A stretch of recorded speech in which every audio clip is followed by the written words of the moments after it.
So இது வந்து நம்மளை நோக்கி வந்து நகருது. ஸோ அடுத்த 24 மணி நேரத்துல இப்போ தற்பொழுது இலங்கையில் இருக்குது. இலங்கையிலிருந்து நமக்கு தமிழக கடற்கரை ஒட்டி அடுத்த 24 மணி நேரத்துக்கு நகருது. ஸோ படிப்படியாக நமக்கு ராமநாதபுரம் மாவட்டத்தில் ஆரம்பிச்சு டெல்டா மாவட்டங்கள் ஆரம்பிச்சு சென்னை வரைக்குமே நமக்கு வந்து ஒரு கனமழைக்கான வாய்ப்பு வந்து இந்த புயல்னால ஏற்பட போகுது. இந்த புயல் எடுத்தீங்கன்னா கரையோட ஒட்டியே வந்து இந்த தமிழக கடற்கரை பூரா ஆரம்பிச்சு நீங்க நாகப்பட்டினத்திலும் ஆரம்பிச்சு சென்னை வரைக்கும் நமக்கு கடற்கரை கிட்டேயே வந்து நகர்றதுனால இதோடைய உள் மாவட்டங்களும் இதோடைய தாக்கம் இருக்கும். கடலோர மாவட்டங்கள் மட்டுமின்றி உள் மாவட்டங்கள், கடலோர மாவட்டங்களை ஒட்டி இருக்கிற உள் மாவட்டங்கள், வேலூர், ராணிப்பேட்டை, திருவண்ணாமலை, ஸோ கீழே எடுத்துக்கிட்டீங்கன்னா உங்களுக்கு திருச்சி, ஸோ இந்த மாதிரி வந்து கடலோர மாவட்டங்களை ஒட்டி கொஞ்சம் இருக்கிற அனைத்து மாவட்டங்களையுமே நமக்கு உள் மாவட்டங்களுமே நமக்கு கனமழைக்கான வாய்ப்பு இருக்கு. நிலப்பகுதியில கடந்த உடனே நம்ம வலுவிழந்துன்னு சொல்லுவோம். பட் ஆனா அந்த புயலோட பாதி டிராக்குமே வந்து நிலப்பகுதியில தான் இருக்கு. இந்த நிலப்பகுதியில இருந்து இது எப்போ கடல் பகுதிக்கு வருதோ அப்போ வந்து மீண்டும் வந்து இந்த புயல் வலுப்பெறும். ஸோ இதுல வந்து ஒரு சின்ன கன்ஃபியூஷன் இருக்கு. இது வந்து எங்கேயா கரையை கடக்குமா, ஸோ இல்ல கடலை ஒட்டியே போகுமா? இலங்கை ஆல்மோஸ்ட் கண்ட்ரியோட இதே வந்து கம்ப்ளீட்டா வந்து ஃப்ளட் பண்ணிருச்சு. அவங்களால வந்து எசென்சியல் சர்வீஸே வந்து அவங்களால எதுவுமே பண்ண முடியாது. இன்டர்நெட் டவுனா இருக்கு. ஸோ எதுவுமே பண்ண முடியாம ஒரு தத்தளிக்கும் நிலைமையில இலங்கை இருக்காங்க. சென்னையில வந்து நமக்கு நாளையில இருந்து நமக்கு இன்று இரவுல இருந்தே சற்று தொடங்குறதுக்கான வாய்ப்பு இருக்கு. ஒரு 60 கிலோமீட்டர் விண்ட் வந்து ரெக்கார்ட் ஆகிறதுக்கான வாய்ப்பு இருக்கு. அதற்கு ஏற்றாற்போல நம்ம டேமேஜஸ் இருக்கும். ஒரு 60 கிலோமீட்டர் காற்று வீசினா எங்கெங்கெல்லாம் என்னென்ன சேதாரங்கள் வந்து வீக்கா இருக்கிற மரங்கள் விழும். ஸோ அந்த கடையில ஃபிளெக்ஸ் போர்டு அந்த மாதிரி இருக்கிறதெல்லாம் பறந்து போகும். அந்த மாதிரி அந்த ரேஞ்சுக்குள்ள என்னென்ன டேமேஜஸ் இம்பாக்ட் இருக்குமோ அது வந்து இருக்கும்.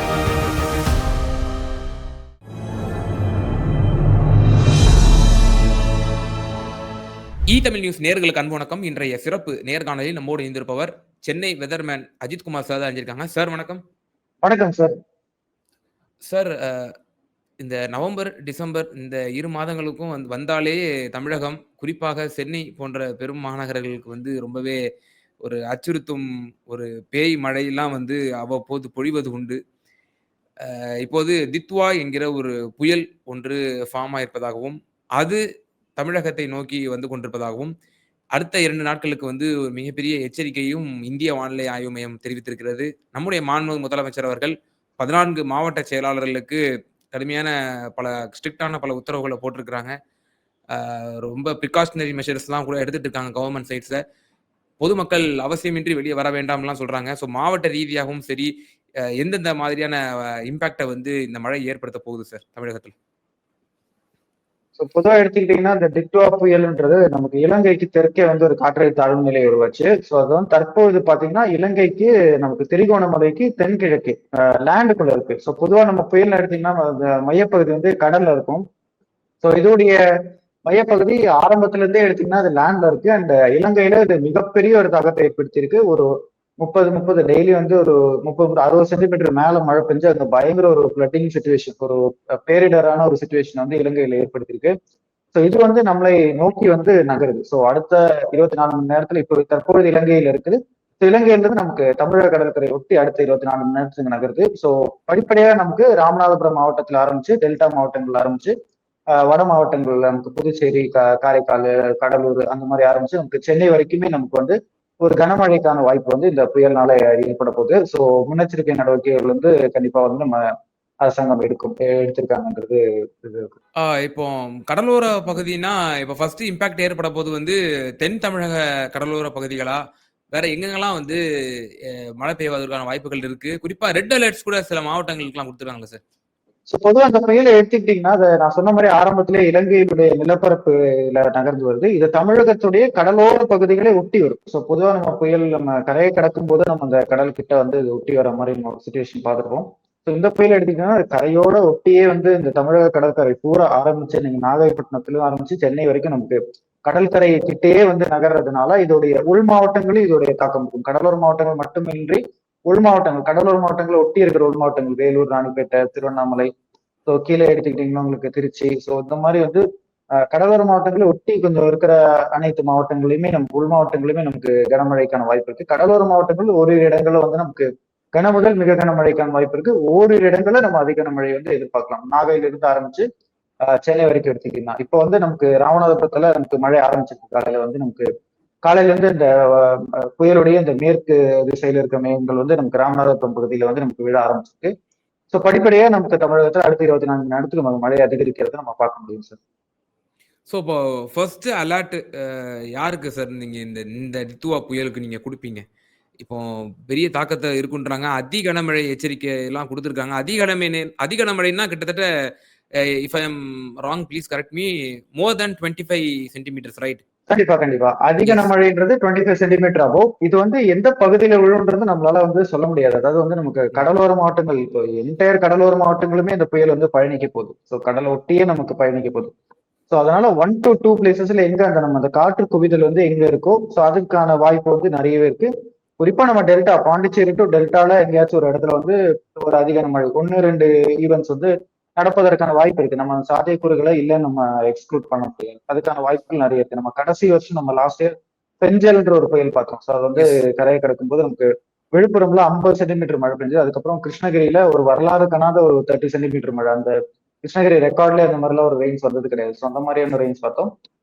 சிமிலர்லி நமக்கு இந்த புயல் அப்படின்ற போது நமக்கு வந்து அதிகான மழை வந்து நம்ம எக்ஸ்பெக்ட் பண்ண முடியாது. ஓரிரு இடங்கள்ல வாய்ப்பு இருக்கு.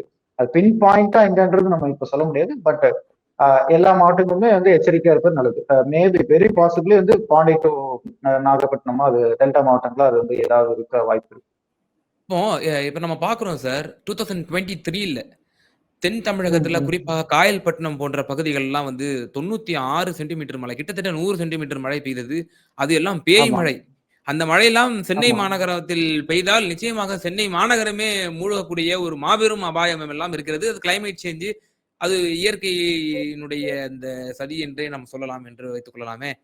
அதுபோல இது வந்து ஒரு அன்பிரெடிக்டபிளான ஒரு புயலா இந்த புயல் இருக்க போகுதா? தித்வாங்கிற புயல் இருக்க போகுதா?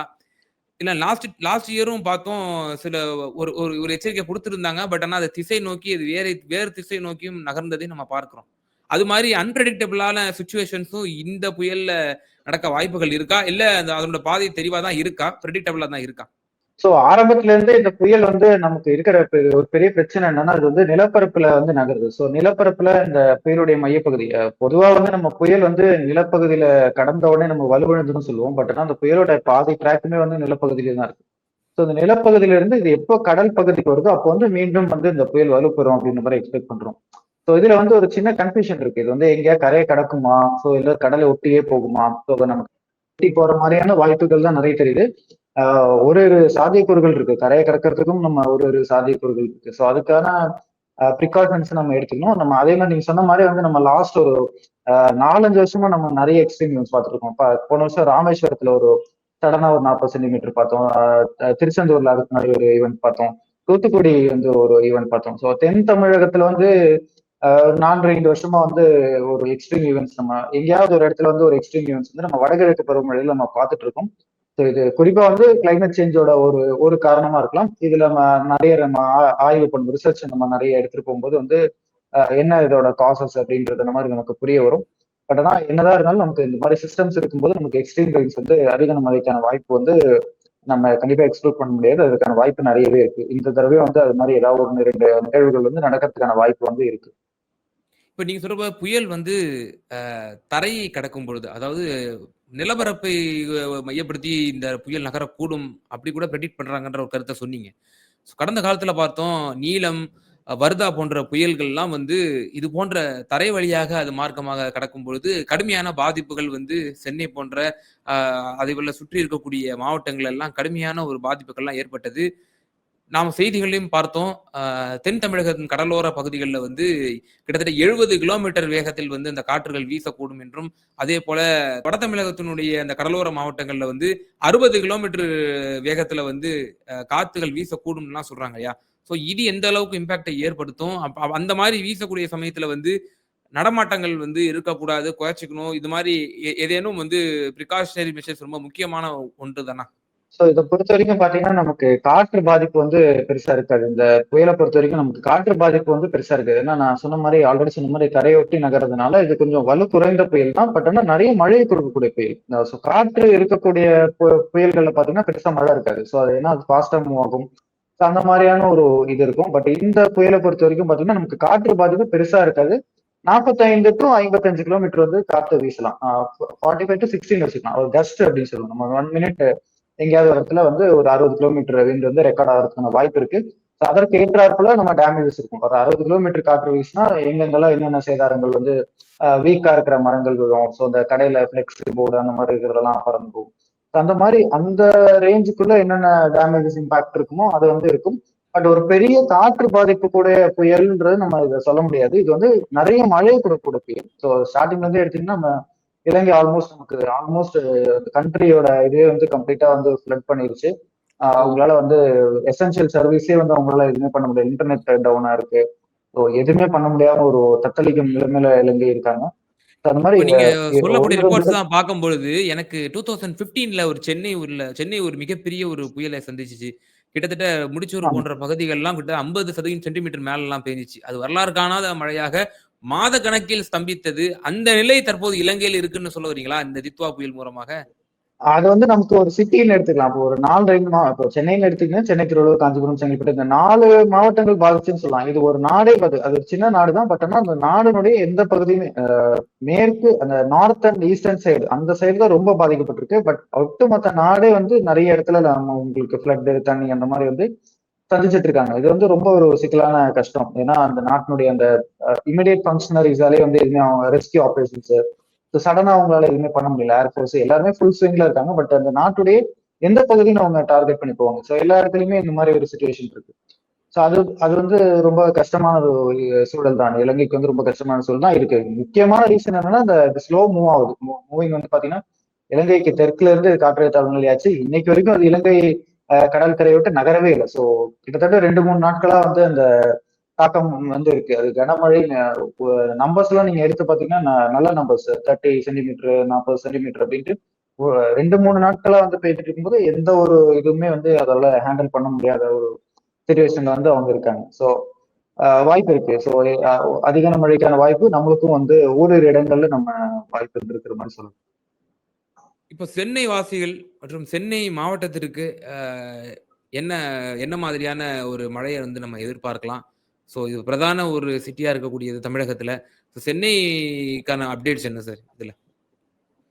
நாளைக்கு வந்து பாத்தீங்கன்னா 29ஆம் தேதி வந்து டெல்டாக்கும் புதுச்சேரிக்கும் நடுவில் வந்து அந்த கடற்கரையை ஒட்டி இருக்கும். ஸோ அதற்கு அந்த டைம்ல நமக்கு சென்னைக்கு மழை ஆரம்பிச்சிடும். வந்து கனமழை இருக்கும். நமக்கு சென்னையில வந்து நமக்கு நாளையில இருந்து நமக்கு இன்று இரவுல இருந்தே சற்று தொடங்குறதுக்கான வாய்ப்பு இருக்கு. அப்படி இல்லைன்னா நாளைக்கு மார்னிங்ல இருந்து நமக்கு கனமழைக்கான வாய்ப்பு இருக்கு. சென்னை, திருவள்ளூர், காஞ்சிபுரம், செங்கல்பட்டு அதை ஒட்டிய இருக்கக்கூடிய கொஞ்சம் உள் மாவட்டங்கள நமக்கு நாளை முதலே மழை வாய்ப்பு இருக்கு. 30ஆம் தேதி நம்ம பிரதானமா நம்ம நல்ல மழை எதிர்பார்க்கிறோம். வெரி ஹெவி ரெயின்ஸ் வந்து நம்ம 30ஆம் தேதி எதிர்பார்க்கிறோம். ஏன்னா அந்த டைம்ல வந்து இந்த புயல் வந்து நம்ம சென்னைக்கும் புதுச்சேரிக்கும் இடையே உள்ள கடற்பகுதியில் நமக்கு ஒட்டி வந்து டிராவல் பண்ணக்கூடிய அந்த ஒரு டைம் வந்து 30ஆம் தேதி அப்படின்ற மாதிரி நம்ம எக்ஸ்பெக்ட் பண்றோம். ஸோ அந்த டைம்ல வந்து நமக்கு வெரி ஹெவி ரெயின்ஸ் வந்து நமக்கு எக்ஸ்பெக்ட் பண்ணலாம். 30ஆம் தேதி 29ஆம் தேதி நமக்கு கனமழை வந்து நம்ம எதிர்பார்க்கலாம். சென்னை, திருவள்ளூர், காஞ்சிபுரம், செங்கல்பட்டு மாவட்டம். இறுதியான ஒரே ஒரு கேள்வியாக, இப்போ நெக்ஸ்ட் 2 டேஸ் வந்து அடுத்த 48 ஹவர்ஸ் ரொம்பவே குரூஷியலா இருக்க போகுது இந்த தித்வா புயல். அதுதான் எல்லாருமே அச்சமூட்டி எச்சரிக்கிறாங்க. இப்போ இப்போ சாமானியர்கள் என்ன செய்யணும்? அவங்க சில ரொட்டீனா வச்சிருப்பாங்க. பல ஷெட்யூல்ஸ் அந்த டேட்ஸ்ல இருக்கலாம். ஸோ அவங்க எதுவும் வந்து இது மாதிரியான ஒரு குரூஷியலான டைம்ல வந்து அதை மேற்கொள்ளலாமா?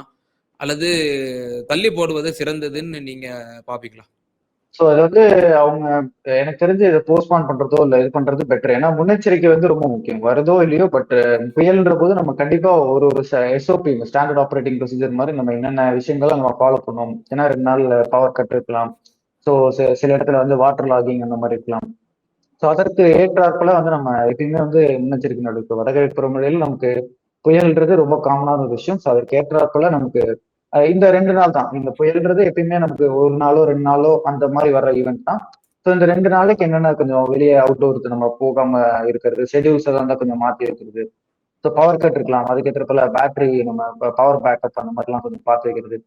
அந்த மாதிரியான முன்னெச்சரிக்கை நடவடிக்கைலாம் கவர்மெண்ட்டை பொறுத்த வரைக்கும் அவங்க டிசாஸ்டர் மேனேஜ்மெண்ட் அந்த டீம்ஸ் எல்லாம் வந்து ஆல்ரெடி கொஞ்சம் இப்போ நியூஸ்ல வந்துட்டு இருக்கு. ஆல்ரெடி அவங்க all over the cost line வந்து அவங்க ரெடியா இருக்காங்க அப்படின்ற மாதிரி சொல்லப்பட்டிருக்கு. ஸோ அதற்குள்ள கவர்மெண்ட்டும் வந்து அதுக்கேற்ற நடவடிக்கை எடுத்தாங்கன்னா நல்லா இருக்கும். நிச்சயமா சார். இந்த தித்வா புயல் இலங்கையில் எப்படி தாக்கத்தை ஏற்படுத்தியது, தற்போது தமிழகத்தை இதை நோக்கி வந்து கொண்டிருக்கிறது. தமிழகத்தில் சென்னை உட்பட பல மாவட்டங்களில் எப்படி இது தாக்கத்தை ஏற்படுத்த போகிறது என்பது சம்பந்தமாக பல அப்டேட்ஸை வந்து எங்க நேயர்களுக்கு ரொம்ப தெளிவா விளக்குனீங்க. ரொம்ப நன்றி சார். Thank you sir. தேங்க்யூ.